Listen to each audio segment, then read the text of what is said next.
আহলে হাদিস ভাইদের সাথে হানাফি ভাইদের কয়েকটা বিষয়ে গরমিল আছে না নাই? গরমিল আছে। যেমন তারা হাত বাঁধে বুকে, আমরা বাঁধি নাভিতে। তারা আমিন বলে নামাজে জোড়ে, আমরা বলি আস্তে। এই কয়েকটা বিষয় আমলের আর ইমানগত কয়েকটা বিষয়ের ব্যাখ্যায় একটু গরমিল আছে। তো ব্যাখ্যায় তাদের সাথে ইমানগত বিষয়ে যে গরমিলটা আমরা দেখাই, এটা আমি তত্ত্ব তালাশ করে দেখলাম, এটা হানাফি আর সালাফি দ্বন্দ্ব না। দ্বন্দ্বটা হচ্ছে সালাফি আর দেওবন্দি দ্বন্দ্ব।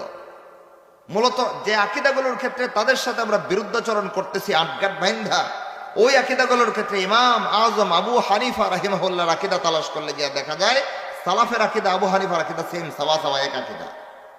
বরং বিচ্যুত হয়ে গেলে আকিদার ক্ষেত্রে আবু হানিফার মানদণ্ড আমরা ছেড়ে দিয়েছি। এমন বহু আকিদা পাওয়া যায়, আমি খুলে বলবো না, খুলে বললে আবার তাদের মিছিলটা জোরদার হয়ে যাবে।